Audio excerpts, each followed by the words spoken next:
here and bring this team that we said really not a team, but they got some decent players to a championship. This will be his greatest feat of all time right here. And he will move up on my ladder of greatest players of all time.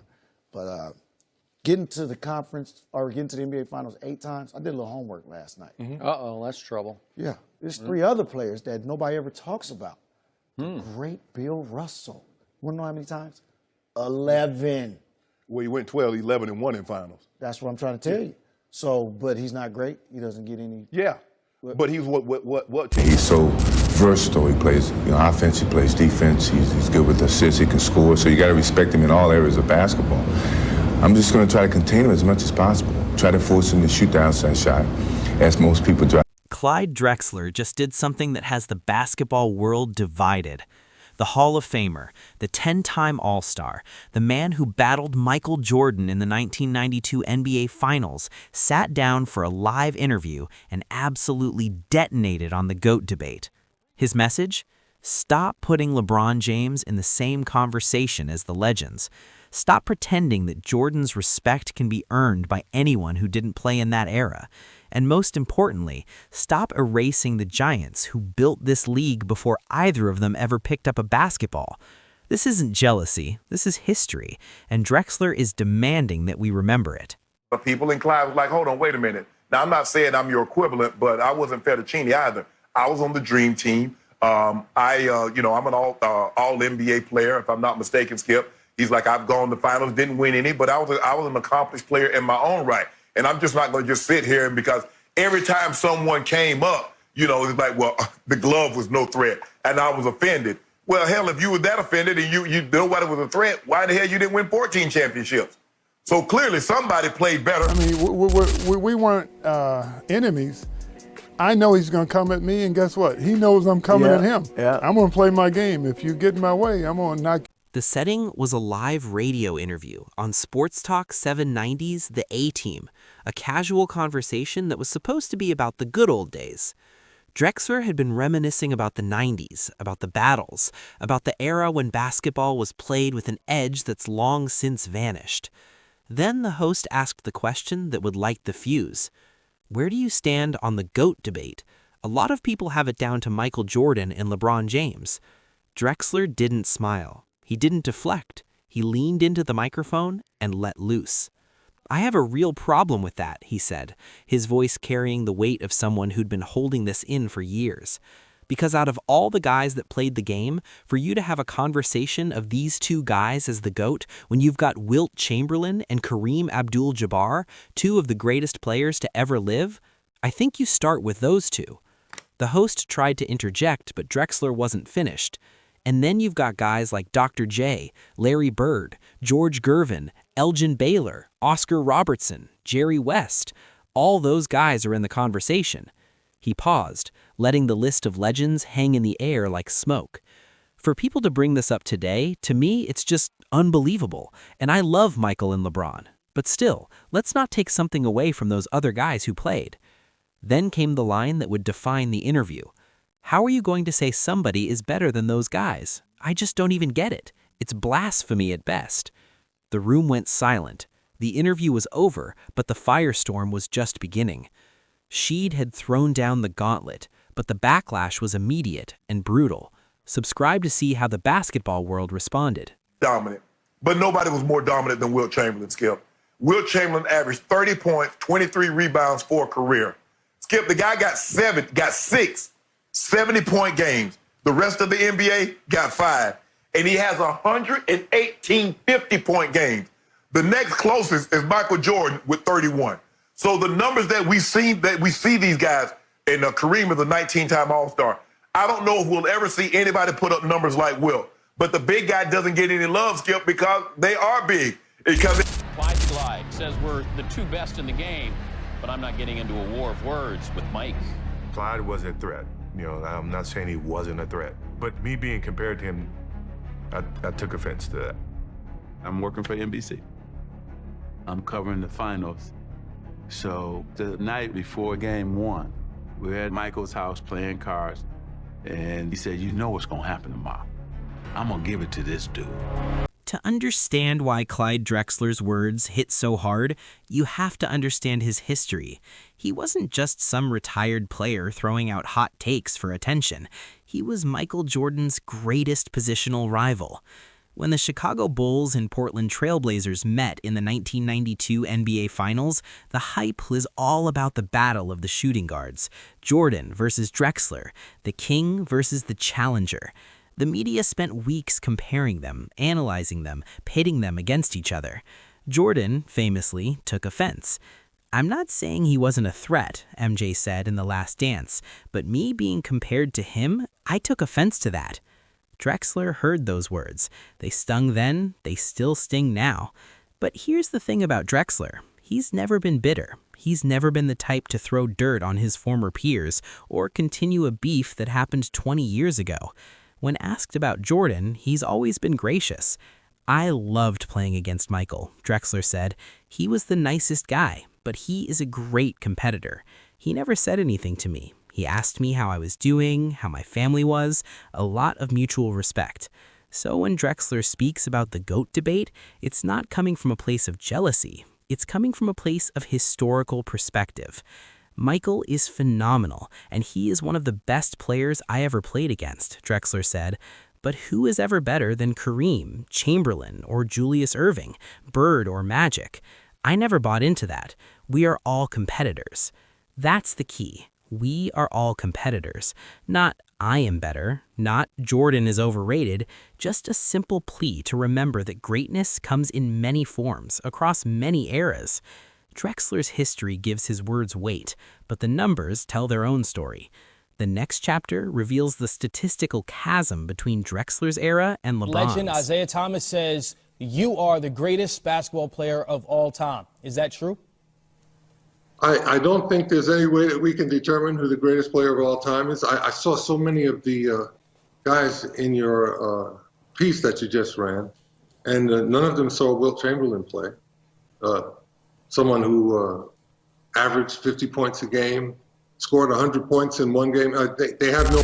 What was that recipe like where they develop NBA players like you guys? Nah, so our coach, his name Kevin Boyle, so he down at Mount Verde Academy now. He just he a master, bro. Like he just know how to get the best out of us. You know what I'm saying? So like he was the first dude I ever played for that like cussed me out or like, but it's just somehow he motivated you to just always want to be better. You know what I'm saying? Then you think about like all the other niggas got in the league now, like Joel Embiid, Ben Simmons. While Drexler's argument is about respect and legacy, the numbers paint a stark picture of why LeBron James dominates the modern GOAT conversation.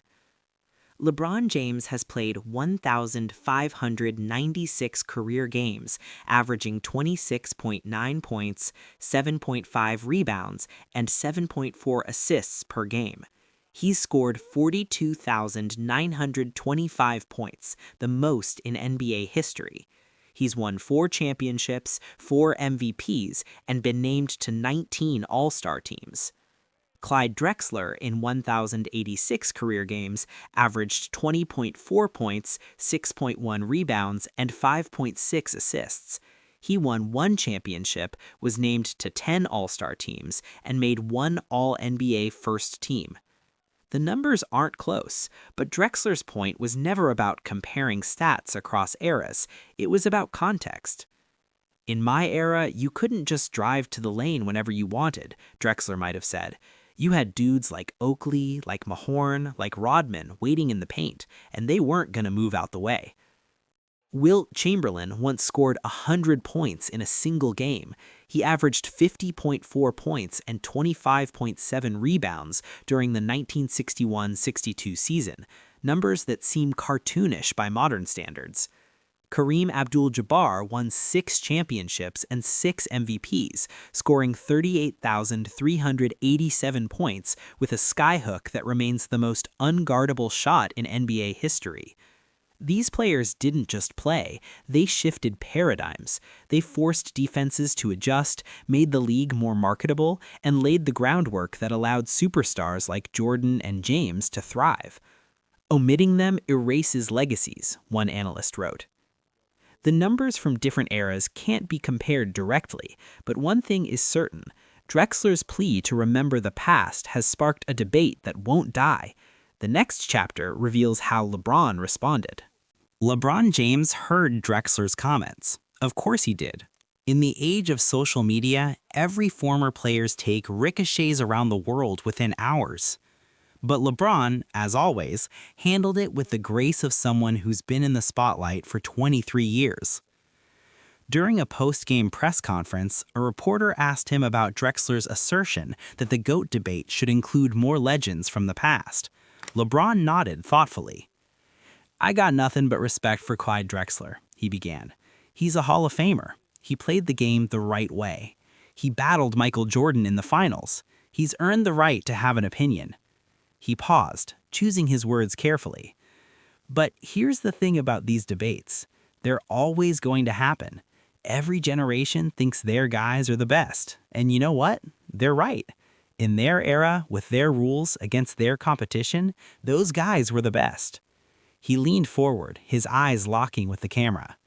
"I've never claimed to be better than anyone who came before me.